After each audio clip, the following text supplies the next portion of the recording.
first things first, I gotta get this engine bay all empty so I can start welding in some of these holes. I would go over how I weld in some holes. We got this car from my buddy Spencer's neighbor. It sat for like 3 years. They thought it had a rod knock, but really the transmission was just completely destroyed. It was an auto trans, so we gotta like add a clutch pedal so that or a hydraulic clutch pedal. Everything in it is like actually like pretty clean since it wasn't all clapped out since it was automatic. No one was trying to race it or nothing. But I mean, I still got dude's hat, got some of his stuffed animals, got an ugly Christmas sweater, just a bunch of freaking, a lot of weed, got some, oh nice, got some water, got some coolant, some Red Bull, some packs of tea, literally just weed and some pre-rolls. So yeah, I gotta yank out the dash and the interior today, start grinding everything off the firewall, and yeah, start welding the firewall so I could freaking paint the engine bay, throw an engine in there. 5 minutes into this build, got ourselves a Star Wars Christmas sweater, pretty sweet come up. We got ourselves a pin that says, "Please do not feed the whores drugs." All right, quite the score there. And this bag of Tasty Dicks candy. So we'll be snacking it up big time. Got this little cutie right here too, pretty sweet. We're coming up hard. Got like at least $1 and change already, so. Got a bunch of stuff I don't need. There's all these studs going on here. We're gonna grind those down with a grinding wheel and some flat discs. Try and make those nice and clean. I gotta clean up all these rusted spots.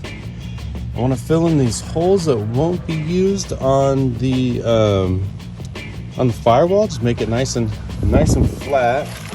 I got these ODB filler pieces. They look like about an 18 gauge steel that's kind of made to fill some of these spots, the more strange shaped ones. So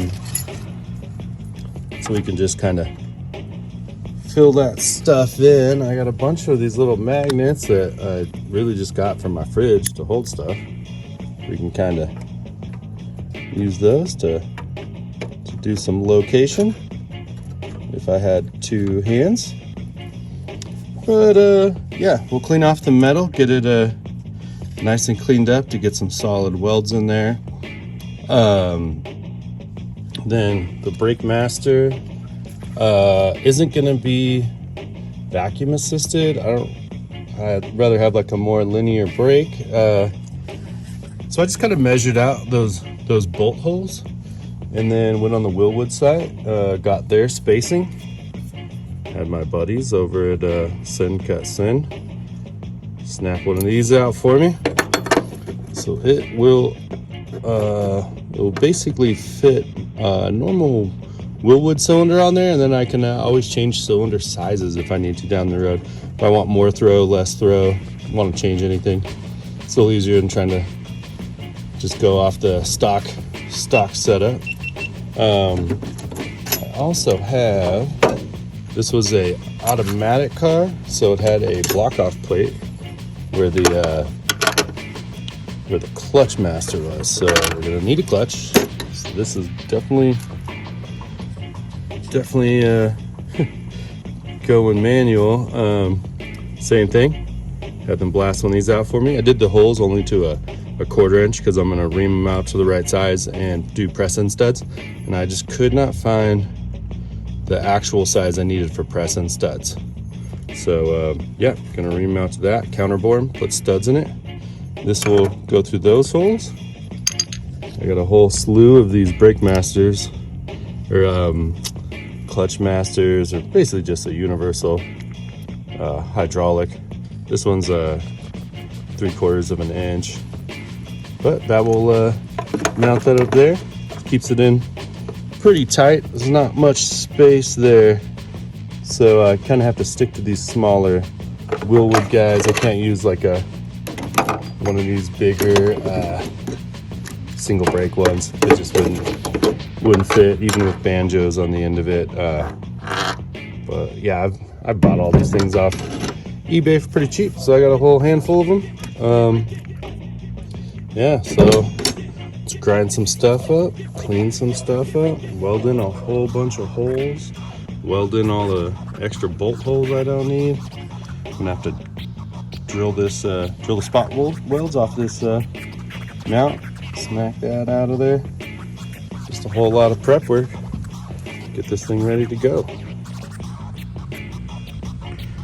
All right, I got my fuel send and fuel return coming straight from the tank. It's still full of gas and fumes, so figure I'd terminate this before it turns into a fuse for a bomb. Same with my brake ones. I'm gonna cut these off and run them different anyways. I don't really need them, but just in case I start running out of time before race season, I might end up using the stock ones. And same with my fuel return, just plugged it up, keep some sparks out of there. Figure any fires we want to have on purpose. And then got the peeper keepers out, time to grind.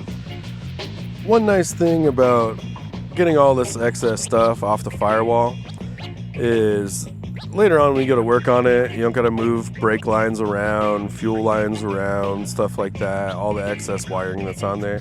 It just opens up extra space to work, and this motor's going to fit really tight. And as we add stuff to this motor, like a supercharger, an oil cooler, we're going to run a much larger oil filter with a sandwich plate to run to an oil cooler. So we're just going to need room for stuff, a big header.